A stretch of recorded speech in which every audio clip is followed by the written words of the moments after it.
Stock में अगर आपको ट्रेड करना है तो दो चीजें हमें मास्टरी करनी है। एक होता है कि नेकेड चार्ट को कैसे रीड करते हैं, और दूसरा उसमें वॉल्यूम को किस तरीके से हम लोग ऐड करते हैं, और वॉल्यूम का क्या इंटरप्रिटेशन होता है। क्योंकि एक सिंपल सा लॉजिक होता है, किसी भी डायरेक्शन में मूव आने के लिए वहां पे बहुत सारा पैसा लगना चाहिए, यानी कि बहुत ज्यादा बाई आना चाहिए, और कहीं भी किसी भी जगह से उसको नीचे गिरना है तो वहां पे सेलर्स का एक्टिव होना जरूरी है। अगर वो एक्टिव नहीं होते हैं तो प्राइस नीचे की तरफ फॉल नहीं करने वाला है। तो सिर्फ और सिर्फ एक स्ट्रैटेजी हमें मास्टर करना है, वो ये होता है कि how to read the naked chart with the volume. और ये स्ट्रेटजी अल्टीमेट वर्क करता है जब आप इसे स्टॉक में अप्लाई करते हैं एक्सक्लूसिव और देखते हैं तो बहुत ही शानदार तरीके का मूव आता है। और हम जानते हैं कि स्टॉक में जिस भी स्टॉक में चीजें अच्छे तरीके से ट्रिगर होती है, उसमें जब मूव आना स्टार्ट होता है तो वो मूव कहीं से कहीं तक जा सकता है। लाइक वो 5% 7% तक का ही मूव आता है। और सोचिए अगर इस लॉजिक को अप्लाई करते जाते हैं और उस बड़े मूव को कैप्चर करते हैं तो स्टॉक ऑप्शन का जो प्राइस होता है वो बहुत शानदार तरीके से मूव करता है। ये चीज हमें यहाँ पे समझना है, ये हमें यहाँ पे जानना है कि स्टॉक ऑप्शन स्पेसिफिक तरीके से स्टॉक ऑप्शन में ट्रेड करते हैं या स्टॉक फ्यूचर में ट्रेड करते हैं या फिर इंट्राडे में कैश में भी मिल गया, डिपेंडिंग ऑन कितना आपका कैपिटल साइज है उसके हिसाब से। और ये सबको अगर मिलाए तो सबसे कम दाम में अगर किसी भी स्टॉक का खरीद सकते हैं तो ऑप्शन खरीद सकते हैं। और ऑप्शन में मोमेंटम की जरूरत होती है, मार्केट किसी भी डायरेक्शन में जो मूव कर रहा है वो मूव बहुत फास्ट होना चाहिए। तो इसी के लिए हमें नेकेड चार्ट को रीड करना और इस पे वॉल्यूम का एप्लीकेशन, ये दो चीजों में मास्टरी करना बहुत जरूरी होता है। तो ट्रेडिंग जो अप्रोच हम लोग का होने वाला है उसमें बहुत कॉम्प्लिकेशन नहीं है, इट्स वेरी वेरी सिंपल। क्योंकि वहाँ पे बहुत सारा कुछ फैसिनेटिंग इंडिकेटर नहीं लगा होगा, कुछ नहीं है, क्रॉस ओवर नहीं याद करना, ना किसी कैंडल का नाम याद करना है, कुछ भी नहीं, नथिंग, कुछ भी नहीं याद करना है। ये चीजें बहुत सिंपल है, बस इसको रिपीटेटिव तरीके से लगाना है। और ये पूरा का पूरा देखने के बाद आपका चार्ट को देखने का जो नजरिया है वो हमेशा हमेशा के लिए बदलने वाला है। इस बात को भी आप समझने की कोशिश कीजिए। सब कुछ आप अलग तरीके से देखेंगे और सारा का सारा इंफॉर्मेशन जो होता है ना, प्राइस चेंज करता है, उस पे ये चीज डिपेंड करता है। लिस्ट यूज ऑफ इंडिकेटर कभी कभी हुआ तो यूज करेंगे, नेगेट चार्ट को रीड करेंगे, मास्टरीज में हासिल करेंगे। और सबसे इंपॉर्टेंट चीज होता है कि प्राइस जो चेंज हो रहा है, यानी कि एक जगह से दूसरी जगह जा रहा है, या तो नीचे से ऊपर जा रहा है या ऊपर से नीचे की तरफ आ रहा है, इन दोनों केस में जो जा रहा है ये मेरे लिए इंपॉर्टेंट नहीं है, वो किस तरीके से जा रहा है ये मेरे लिए बहुत ही ज्यादा इंपॉर्टेंट है। क्योंकि वही एक्चुअल स्टोरी रिवील करता है कि आगे क्या होने वाला है, किस तरीके से यहाँ पे कहानी होने वाला है। हमें उस बात को अच्छे तरीके से समझना है कि कितना चेंज हुआ, ये नहीं किस तरीके से चेंज हुआ, ये बात हमें एम्फेसाइज करना है, इस बात को हमें समझना है, इस बात को हमें जानना है। That is the trading approach जिसे हम लोग यहाँ पे फॉलो करने वाले हैं। तो आज जो हम लोग प्रैक्टिस करेंगे चार्ट को देखने का, बिना कुछ ऐड किए हुए चार्ट पे किस तरीके से हम लोग उस नेकेड चार्ट को देखते हैं, उस नेकेड चार्ट को रीड करते हैं, उस नेकेड चार्ट को समझते हैं, ये पॉइंट हमें यहाँ पे जानना है, ये पॉइंट हमें यहाँ पे समझना है। तो स्टार्ट करते हैं। आपके सामने एक चार्ट दिया हुआ है, ना तो इस पे कोई टाइम लिखा है, कुछ भी। अच्छा, टाइम दिया हुआ नीचे की तरफ। चलो चार्ट को देखिए ध्यान से, देखते हैं आपको क्या समझ में आएगा कि ये जो प्राइस यहाँ से ओपन हुआ, जिस जगह से चलना स्टार्ट किया है, सबसे पहला इतना छोटा सा कैंडल बनाया प्यारा सा, ये यहाँ पे ओपनिंग था इस जगह पे। और जो भी आपका 5 मिनट का कहानी होता है इसमें इसके रेंज को तोड़ा है और एक बहुत बड़ा सा कैंडल बनाया है। तो अब जैसे ही ये ऐसा कैंडल बनाएगा तो आप जरा सोचिए, एज ए बायर होते इस स्टॉक में, इसे देखकर आपके दिमाग में क्या चलता है कि चलो बहुत तगड़ा सा मोमेंटम है, लेट्स बाई। इसे हम लोग बाई करते हैं। लेकिन हम देखेंगे कि इसी के जस्ट बाद यहां से रिवर्स करता है, इस जगह पे तो आता है, थोड़ा सा ऊपर जाता है, देन ये फॉलो करते करते सीधा सीधा नीचे आ जाता है। मतलब मार्केट खुलता है 9:15 में और ये लगभग लगभग 10 बजे तक ये यहाँ तक नीचे आ जाता है। अच्छा खासा मूव है, 10 o'clock तक जो नीचे की तरफ आया है, शानदार सा मूव दिया हुआ है। दूसरा पॉइंट और इसमें अगर आप नोटिस करोगे तो आपको ये बात पता चलेगा कि यहां से यहां तक का जो जोन है इसमें किसी भी तरह का मूव यहाँ पे देखने को मिला नहीं है। ये रेंज बाउंड यहाँ पे मूव हो जा रहा है, नीचे आ रहा है, फिर ऊपर की तरफ जा रहा है, फिर नीचे आ रहा है, फिर ऊपर की तरफ जा रहा है। लेकिन इसका ये जो लो पार्ट था ये शिफ्ट हुआ ऊपर की तरफ, फिर से नीचे आया और आखिरी बार जब यहाँ नीचे आके टच किया तो यहाँ से अपसाइड का एक मूव देना स्टार्ट हुआ, जो कि कहीं ना कहीं 2 बजे के आसपास तक ये मूव है वो चला है। एंड देन आफ्टर फिर से ये लगभग लगभग ऐसा रुक गया और एक होता है 3 o'clock के बाद की जो सेगमेंट होती है, इसमें प्राइस थोड़ा सा ऐसा डिप लेता है और यहाँ पे जाते रह जाते हैं। अगर रफली रफली हम इस चार्ट को देख रहे हैं तो ये बात समझ में आएगा। लेकिन इसमें अगर वॉल्यूम इंडिकेटर आपने ऐड किया हुआ है तब क्या क्या बातें कंक्लूड करेंगे।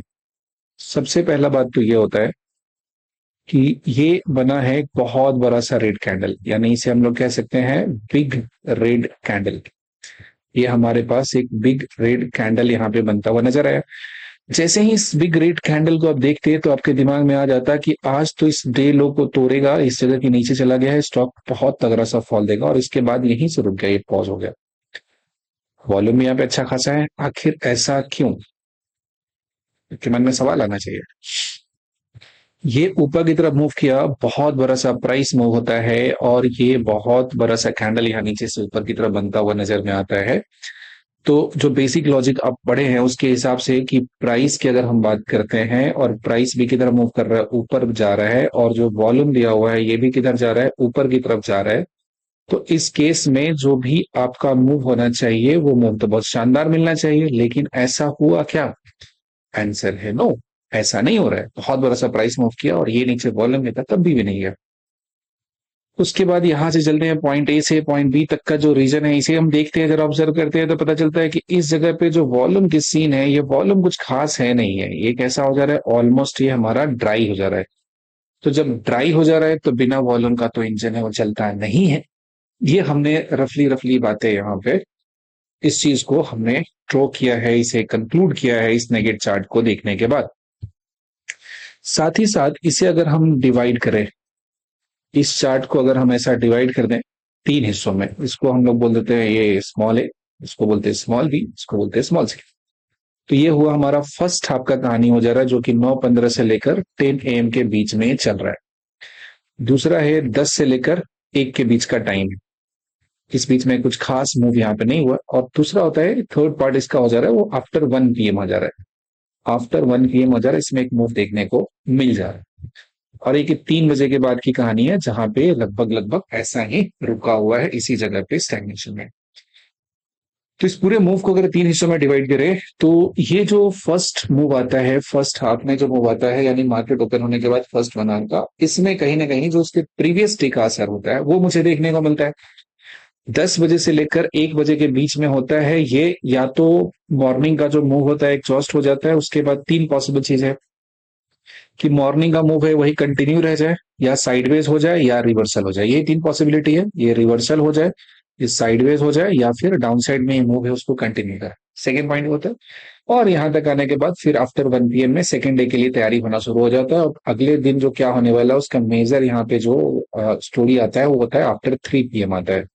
आफ्टर 3 PM ये स्टोरी आपको देखने को मिलता है जब हम बात करते हैं सेकेंड हाफ में, जब मार्केट क्लोज होने के हाफ एन आवर या 1 आवर पहले होता है, बिल्डअप होता है। इस नेकेड चार्ट को देखा हमने कि इतने सारे जो कंक्लूजन है वो हमने बना लिए, और शायद जो हमारा मार्केट है उसमें देखने में यही मौका मिलेगा। तो पहली बात कि बिना कुछ ऐड किए हुए इस चार्ट को देखने के बाद ये रफली रफली इतनी बातें हमने समझी है, यहाँ पे इतनी बातें हमने जानी है। अब इसका क्या इस्तेमाल है, क्या यूज है, इस बात को थोड़ा सा समझने की कोशिश करते हैं। सिर्फ और सिर्फ कंक्लूजन बनाना हमें नेकेड चार्ट के ऊपर में क्या क्या बातें मुझे दिख रही है।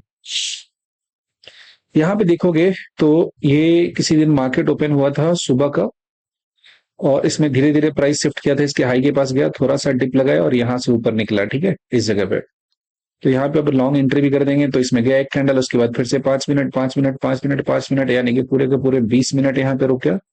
20 मिनट रुकने के बाद एक बड़ा सा मोमेंटम कैंडल, दूसरा बड़ा सा मोमेंटम कैंडल, ये तीसरा बड़ा सा मोमेंटम कैंडल, सिर्फ और सिर्फ 3 बनता है, कंक्लूड करते जाएगा। यानी कि ये मूव कैसा चला, 15 मिनट का मूव चला है, बस 15 मिनट से। कैंडल साइज कैसा हो रहा है यहाँ पे, तो कैंडल हो जा रहा है यहाँ पे बिग बिग कैंडल बन रहा है। कैसे बन रहा है, ये बिग बिग कैंडल बन रहा है।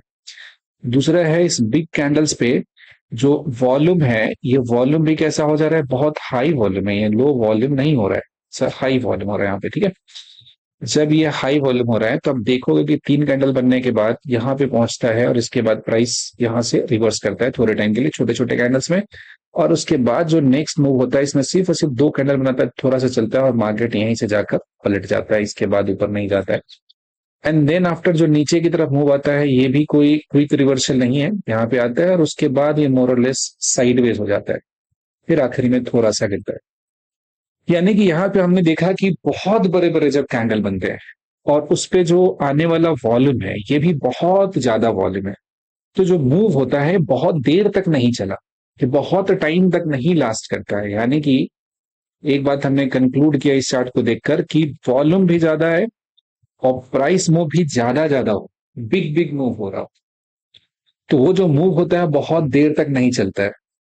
बहुत सारे चार्ट पे देखेंगे तो टिपिकली ऐसा मूव होता है 15 से 30 मिनट तक चलता है, इससे ज्यादा ये मूव नहीं चलता है। इस छोटी सी बात को आप समझ गए तो कितना बड़ा जो पॉइंट होता है आपके दिमाग में आ गया कि जो आपके अंदर में ये बातें आती है कि इतने बड़े बड़े कैंडल्स बन रहे हैं, यानी कि इस डायरेक्शन में जो मूव होगा दैट विल कंटिन्यू, वो आराम से चलता रहेगा आपके डायरेक्शन में, पूरे दिन चलता रहेगा और आप आराम से सो जाएंगे। ऐसा नहीं होता है, ये दुनिया का सबसे बड़ा मिथ है। तो बहुत ही बड़ा बड़ा सा जब भी ग्रीन कैंडल बनना स्टार्ट हो जाता है, याद रखिएगा big size, I am telling you, big size कहने का मतलब होता है कि यूजुअल साइज जो उस स्टॉक में बनता है कैंडल का, उसके रिस्पेक्ट में 2 और 3 फोल्ड साइज का कोई कैंडल का फॉर्मेशन अगर हो जा रहा है, जैसे ये कैंडल का फॉर्मेशन बहुत बड़ा सा हो गया यहाँ पे, इसका बॉडी बहुत बड़ा दिया हुआ है, तो इसे क्या कहेंगे हम लोग, इसे बिग कैंडल कहेंगे। तो ये जो बिग कैंडल होता है ना, वो दरअसल में इस बात को बताता है कि यहाँ पे वीकनेस आना स्टार्ट हो गया। वीकनेस का मतलब होता है कि कहीं भी कोई भी मूव की बात करेंगे, चलना स्टार्ट करता है तो मूव में पहले क्या होता है, यहाँ पे मूव में यहाँ पे कहीं ना कहीं मार्केट इस जगह पे रुका हुआ रहता है, छोटे से जोन में जहां पे बहुत सारा बाइंग यहाँ पे हो रहा होता है, जिस जोन को हम लोग कहते हैं एक्यूमुलेशन जोन कहते हैं, ठीक है। इसमें जो लोग होते हैं इस समय खरीदना पसंद नहीं करते, क्योंकि हो सकता है 1 दिन के बाद भी चले, 2 दिन के बाद भी चले, तब चलना स्टार्ट करेगा। फिर यहां से प्राइस ऊपर की तरफ बहुत बहुत तेजी में चल रहा है, जिसमें आपको लगता है कि प्राइस बहुत ज्यादा मूव करने वाला है। दरअसल में ये जो फेस होता है ये डिस्ट्रीब्यूशन होता है। डिस्ट्रीब्यूशन कहने का मतलब हुआ कि इस जगह पे नीचे में जो भी बिग प्लेयर है जिसने खरीदा था सस्ते दाम में, वो लोग अपना माल निकालना स्टार्ट कर दिए। क्योंकि जो बेसिक कहानी होता है उसमें तो यही होता है कि लो पे बाई करता है, इसको रखते हैं लोग यहाँ पे डिस्ट्रीब्यूशन में होता है, लो पे बाई करता है यहाँ पे वो जिसके पास पैसा बहुत होता है, आदमी स्मार्ट होता है, वो यहाँ से खरीदते हैं ऊपर की तरफ ले जाते हैं। और जो भी लोग होते हैं नोविस लोग मार्केट में, वो इस जगह पे ऐसा ऐसा खरीदते रहते हैं, कुछ लोग तो यहाँ जाके बहुत खरीदते हैं और यहाँ के बाद फिर से नीचे आना स्टार्ट हो जाता है ऐसा, और ये साइकिल रिपीट होते रहता है। ये जब ऊपर जाने वाली कहानी होती है, ये कैसा होता है, ये हो जाता है डिस्ट्रीब्यूशन हो जाता है, जो आपको देखकर लगता है कि ब्रेकआउट हो रहा है, किधर जा रहा है, इधर जा रहा है, ऊपर जा रहा है। और ये जो स्टोरी होता है हर एक टाइम फ्रेम में रिपीट होता है। तो हमें यहाँ पे मास्टरी करना है कि जहां पे ये एक्यूमुलेशन जोन हो रहा है ना, जिस जगह से ऊपर जाने के चांसेस ज्यादा है, हमें इस पर्टिकुलर जगह पे हिट करना है, सो दैट मूव का मैक्सिमम पार्ट हम लोग यहाँ पे कैप्चर कर सकें। और जो हमारा स्टॉप लॉस या कुछ भी हो बहुत छोटा हो, मेरे डायरेक्शन के अगेंस्ट जो मूव हो बहुत कम हो, तभी जाके हम उस मूव में बहुत देर तक बने रह सकते हैं। अगर मेरा स्टॉप लॉस बहुत वाइड हो जाता है तो बहुत देर तक हम उस मूव में बने नहीं रह सकते। हमारा उस मूव में बने रहने के पीछे एक ही रीजन हो सकता है, जहां पे बिग प्लेयर का पोजीशन बन रहा है वहां पे जाएं। और जब भी ये बहुत बड़ा बड़ा सा ग्रीन ग्रीन कैंडल बन रहा है तो इसमें याद रखना है कि इस मूव में हम एंट्री भी करेंगे तो this move will not last longer than 15 to 30 minutes, 15 से 30 मिनट चलेगा, इससे ज्यादा ये नहीं चलेगा। और मूव वहां पे फिनिश हो जाता है, मतलब मैक्स टू मैक्स होता है 30 मिनट्स, कभी बिग बिग कैंडल पे नहीं बनेगा। ये पॉइंट शायद ही कोई सोचता होगा। आप जरा बात सोचो कि बहुत बड़ा बड़ा कैंडल बन रहा है और अगर 2 घंटे चला जाएगा तो प्राइस तो बहुत ऊपर चला जाएगा ना, जो कि विच इज वेरी अनयूजुअल, वैसा पॉसिबल नहीं है। प्राइस को एक डिसिप्लिन वे में चलना पड़ता है।